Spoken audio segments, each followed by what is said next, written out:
He's still suspiciously familiar, isn't he? Am I right? Hello everyone and welcome back to the channel on the section B of the explaining the third category, which is the rest of these items behind me, and I hope you've enjoyed the first section. So without any further ado, and also I gotta remind you all to just please consider subscribing and liking the video as well, and also comment down below what other tutorial videos you want me to do, or any type of videos you want me to do. So without any further ado, let's just jump into the video. The item frame. So in an item frame you can put any type of items inside of them, and you can also make them spin. You can also put normal map or a locator map inside of a map. The next item is the honey bottle. So the honey bottle is an edible thing, you can eat it. Next one, the flower pot. So you can use a flower pot to put down any type of flowers in them.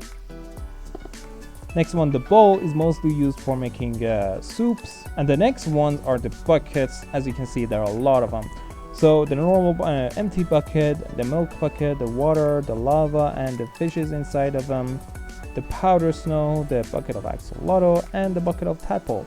So all of these fishes are, as well as axolotl, can be picked up by a full water bucket, as I'm going to demonstrate. So if I click on this water, you can see that it picks up my water. If I click on the lava, it picks up the lava. If I click on the powder snow, it picks up the powder snow. And if you want to pick up any type of fish, all you need to do is to just hold down your finger or your button to get the fish in your bucket. And it has to be a full bucket of water, otherwise it won't work. Also, you can milk cows if you just hold down your finger on your phone or your button or whatever. On a cow, you can get their milk.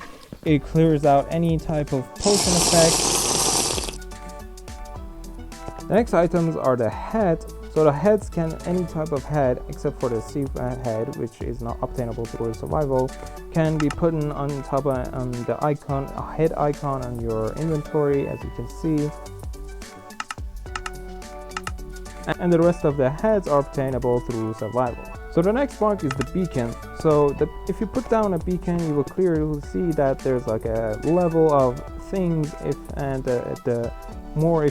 you put more down there, the more effects you get. This is the pyramid of the layers that you have to put.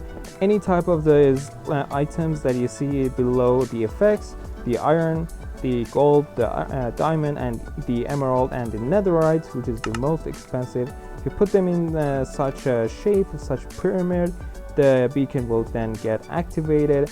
It sends out a beam of light into the sky. You can also activate the beacon using any type of ingot, as it said, and you can get all these types of effects, which the first one is the speed, the second one is the haste, which gives you mining speed, the third one is the resistance, which gives you resistance to damage, the third one is the leaping or the jump boost, the last on the primary power is the strength, so you will get additional damage, and the last one is the regeneration 1. You can get regeneration 2 through beacon. And if you select both of the icons on the primary and the secondary, you will get the level 2 of the effect. So now I have haste 2. However, if you just click on the first one and the heart, you will get regeneration and that specific effect on you. So now I have regeneration and resistance 1. You can also color the beam of the beacon however you like it, by putting a full glass on top of it, or by putting a glass pane, which makes it more invisible. So if I just break this glass pane, it goes to the normal color of the beacon. The next item is the bell. So the bell can be put in on top of a block, hanging from a block, or attached to the side of a block, and it can be rang through by just hitting. The next item is the conduit. So the conduit is a craftable thing in the survival mode. It is crafted through finding the heart of the sea and the Nutella shell. If you put the conduit inside of a cage like this, and it has to be in the middle, you will get an effect that if you click on it, you will see it says conduit power. So as you can see, it's now activated, and it also gives you the conduit power, which gives you haste 2. As you can see, I have mining speed, haste 2. You also get infinite water breathing as long as you are close to the conduits, and you also get night vision under the water when you are in the range of the conduits itself. And if you're wondering how many blocks this cage is, it's a 5 by 5 by 5 block, and it has to be created through these 3 blocks: the dark prismarine, as you can see right here, the normal prismarine, and the prismarine blocks, so you can activate the conduit. And whenever you close this cage, the eye of the conduit opens, and you will get a bigger range of the conduit power. So the next block is the stone cutter. So a stone cutter is a very unique block for making a chair like so, which is a torture chair, by the way. But it has a usage. When you click on it, you will see that if you put any type of stone, like a normal quartz, or these normal stones, or the cobalt deep slate, you can get any type of variations of that stone, whether it's like tile, deep slate tile, or bricks, or polish the versions of that block.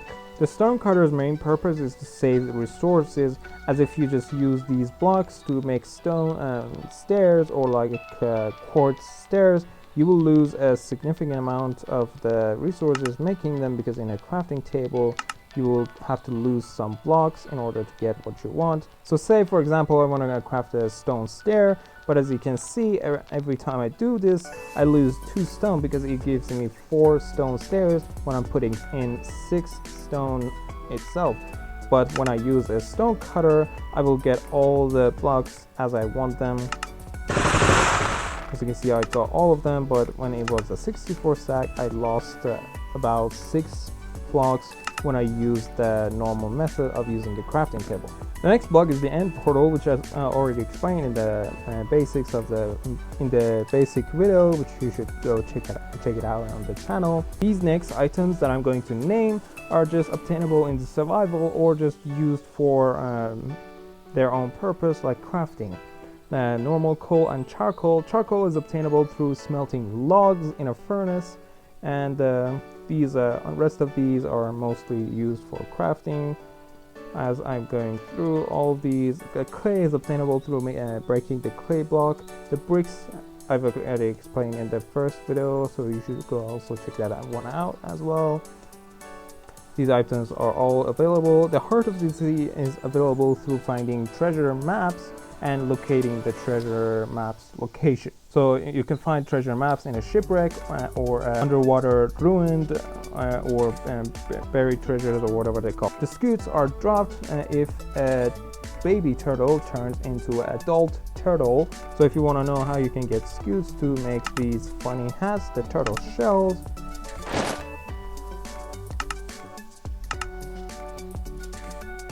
you now know how to get them, so you can get 5 scutes to make the turtle shell helmet. The phantom membrane is dropped by if you kill a phantom, and it's used for repairing your elytra. So up until the end, ender pearl, all of these items are just obtainable or founded in a loot chest until the end.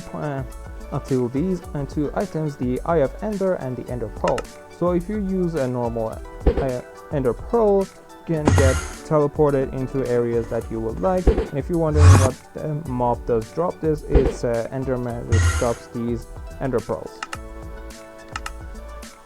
An Eye of Ender can locate the stronghold, so if you just throw one, as you can see, I can't use it in this flat world, but if you just hold down your finger, eye will get thrown in the sky, and then if you just follow the direction of that eye, you can find the stronghold, which leads to the end portal, and you can get into the end island. The next item is the nether star. So the nether star is what you craft the beacon with. It is obtainable through killing the wither, The end rod is also a crafting thing, and it gives out the same amount of light source as a normal torch. Next one is the lightning rod. So the lightning rod, despite being a very cool, unique block for decorating your own builds, it also can get the lightning, hit it, it just does it. 2 hours later.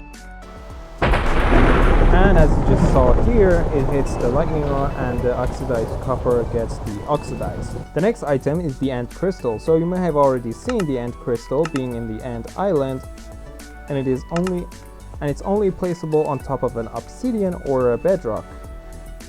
As you see right here, these are these floating crystals, and if you click on them, they will immediately explode, causing huge amount of explosion. Next item, paper, book and quill are craftable things. So the thing about book is that you can write whatever you want, and no matter how many pages you go for.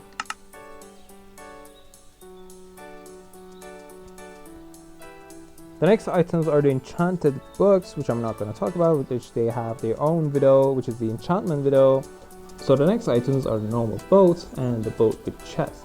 So the normal boats can be placed on whatever you want, but the boat with a chest, which is the newly added item, is a boat that has a chest in the back seat, so you can't put any mobs inside of it anymore. But if you crouch, you can open the chest inside the boat, and if you get inside the boat, if you open your inventory, you will see the chest inside the boat. These next items, the rails, the minecart, the redstone, every bits of these redstone up until the sticky piston are redstone related, which are going to have their own video, which is going to be out soon. The next block is the TNT. So the TNT can be ignited using a flint and steel. So the TNT can be ignited using a flint and steel or a fire charge, and when it's exploded, of course, it causes a lot of damage and it breaks a lot of blocks. The TNT has more explosion rate rather than a creeper. Also, if the TNT is exploding inside water, it will not do any explosion damage.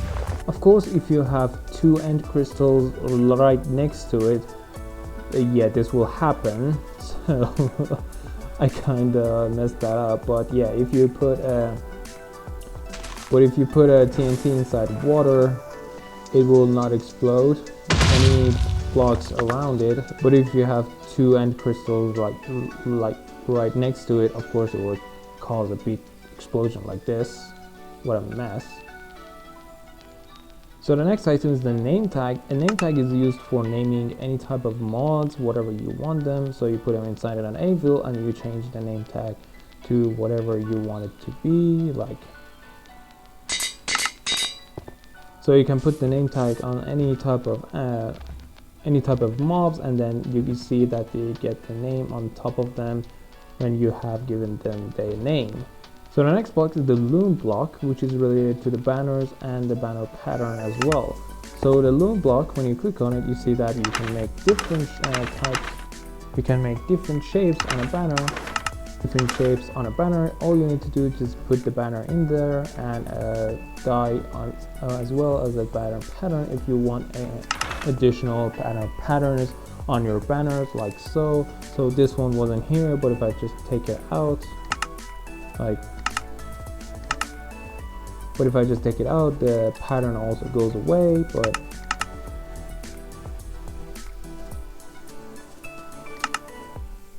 if I put it back, even if it's not in there, it will just automatically go in there. It will make a new shape, which is like a castle shape. And as you can see, you can get custom banners. We're closing to the end, so the next items are the fireworks and the firework charges. So the firework charges are like a powder and a gunpowder mixed with some color, mixed with some dyes. So whenever you want to craft yourself a custom firework, you grab yourself some gunpowder, some paper, you click on a crafting table, you put the fire charges in there, and you put the gunpowder and the paper in there, and then you can get your custom made firework, which if you just launch them, you see every color that you've put inside the firework is now in the explosion. The next item is the chain. So the chain is like a directional thing. It can be put in any direction of a block, and it's not gravity dependent. It's independent from the gravity. The final item is a redstone related block, but I wanted to include it in this video. So the target block, which you've already probably seen, is a target block that if you hit an arrow into it, the redstone gets activated. However, if you hit the bullseye, you will get 15 redstone signals. If I just do so, I didn't. If you hit the whole bullseye, you will get all 15 signal strength of a redstone, which can light further lamps. So that's how you know you've hit the bullseye of the target block. I hope you enjoyed this video, so please again consider subscribing to the channel and also like the video. And I hope you all had a great time watching these tutorials, as far as I've made all these tutorials right now. And also please comment down below what other tutorials you want me to do. I really need feedbacks on these videos. Also, he is still looking suspiciously familiar. I think I know him from somewhere. He's just so familiar. Like I have to take a better look at this dude. Oh, until the next video, goodbye.